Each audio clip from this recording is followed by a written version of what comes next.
Shalom, selamat pagi adik-adik. Semangat pagi. Aku mau kenal Tuhan, aku mau cinta Tuhan melalui firman-Nya.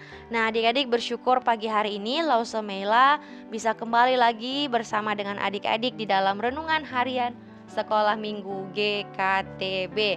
Nah, adik-adik, sebelum kita merenungkan firman Tuhan, mari kita berdoa. Tuhan Yesus, kami sungguh bersyukur di pagi hari ini kami kembali lagi boleh bangun. Kami bersyukur Tuhan telah menjagai, telah melindungi kami dalam waktu istirahat kami.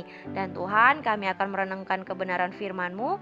Kiranya Tuhan menolong kami supaya kami dapat memahami kebenaran firman-Mu dan memampukan kami untuk melakukannya di dalam kehidupan kami. Di dalam nama Tuhan Yesus kami berdoa. Amin. Nah, adik-adik, kita melanjutkan renungan kita, seri renungan kita dalam kitab 2 Samuel. Tetapi sebelumnya Lausemela mau bertanya nih, pernahkah adik-adik menginginkan sesuatu? Entah itu menginginkan gadget baru, atau menginginkan baju bagus, atau menginginkan juga makanan-makanan enak. Pernahkah adik-adik merasakannya? Nah, terus bagaimana cara adik-adik supaya bisa mendapatkan apa yang adik-adik inginkan? Kita belajar nih dari salah satu tokoh di dalam Alkitab, di dalam kitab 2 Samuel pasal yang ke-11 ayat yang ke-15. Kita merenungkan firman Tuhan di pagi hari ini di dalam 2 Samuel pasal yang ke-11 ayat yang ke-15. Di sini dituliskan seperti ini. Ditulisnya dalam surat itu demikian, tempatkanlah Uria di barisan depan dalam pertempuran yang paling hebat. Kemudian kamu mengundurkan diri daripadanya supaya ia terbunuh mati. Nah, adik-adik, ini merupakan kisah Daud. Daud pada waktu itu melihat Batsheba. Nah, Batsheba ini merupakan seorang perempuan yang sangat cantik adik-adik pada waktu itu. Dia sangat elok rupanya. Sehingga Daud pun ketika melihat Batsheba, dia pun ingin menjadikan Batsheba ini sebagai istrinya. Tetapi sayangnya adik-adik, Batsheba ini sudah memiliki seorang suami yang namanya adalah Uria. Batsheba sudah mempunyai suami yang namanya Uria. Uria ini adalah salah satu orang yang tergabung di dalam pasukan perangnya Daud. Jadi Uria ini merupakan bawahannya Daud.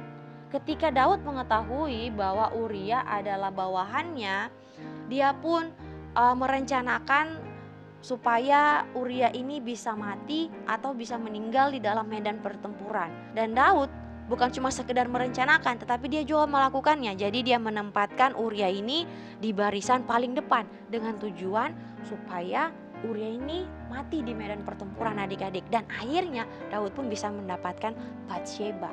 Nah, adik-adik, kita melihat ketika Daud menyukai, ketika Daud menginginkan Batsheba, dia melakukan atau dia menghalalkan berbagai macam cara sehingga seharusnya hal itu tidak dilakukan, Daud melakukannya. Daud yang seharusnya tidak membunuh Uria, dia jadi membunuh Uria karena apa? Dia ingin sekali pada Batsheba ini. Adik-adik, kita belajar bahwa sebesar apapun keinginan kita terhadap sesuatu, maka janganlah kita melakukan hal-hal yang tidak berkenan di hadapan Tuhan. Contohnya nih, kita menginginkan atau kita itu melihat bahwa HP teman kita itu sangat canggih sehingga kita menginginkan HP yang sama. Nah, karena kita tidak tahu caranya ataupun kita takut bilang kepada orang tua kita, sehingga kita pun mengambil, kita mencuri HP-nya. Nah, tidak boleh demikian. Ataupun juga ketika kita ingin memakan sesuatu, kita ingin snack nih di warung, kita ini sudah berpikir-pikir gimana ya supaya saya bisa mendapatkan snack itu. Akhirnya kita melihat nih ada uang papa mama di dompet ataupun di atas meja, kita mengambilnya dan langsung membelinya tanpa sepengetahuan dari orang tua kita. Nah, adik-adik, itu namanya mencuri. Jadi kita tidak boleh karena kita menginginkan sesuatu terus kita melakukan kesalahan seperti mencuri barang orang lain, mencuri punya orang tua. Kita tidak boleh melakukan itu. Tetapi ketika kita menginginkan sesuatu, maka kita bilang sama mama papa, kita bilang kalau kita ingin HP baru, kita ingin makanan yang enak, kita ingin baju yang bagus, sehingga kalaupun orang tua memiliki berkat yang lebih, berkat yang cukup, maka pasti mereka akan berikan kita yang terbaik.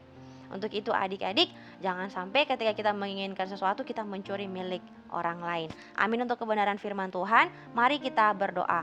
Tuhan Yesus, kami bersyukur untuk firman Tuhan di pagi hari ini. Ajarkan kami Tuhan untuk tidak mencuri barang orang lain, untuk tidak melakukan hal-hal yang tidak berkenan kepada Tuhan, untuk mendapatkan apa yang kami inginkan. Tuhan, tolong kami untuk kami bisa menahan diri kami untuk dapat melakukan yang baik di mata Tuhan. Kami berdoa Tuhan, hari ini kami akan bersekolah, kami akan belajar. Kiranya Tuhan menolong kami, berikan kami kepintaran, berikan kami pengetahuan, sehingga kami pun dapat mengerti apa yang diajarkan oleh para guru kami. Bahkan kami juga menyerahkan untuk orang tua kami di dalam pekerjaan mereka, di dalam usaha mereka. Kiranya Tuhan juga yang akan memberkati. Terima kasih Tuhan, kami berdoa dan kami bersyukur di dalam nama Yesus. Amin. Nah adik-adik, demikianlah renungan harian kita di pagi hari ini. Kiranya adik-adik terus semangat dalam bersekolah, tetap jaga kesehatan, dan kiranya terus tekun dalam merenungkan firman Tuhan. Dan sampai jumpa pada renungan-renungan selanjutnya. Tuhan Yesus memberkati. Bye-bye.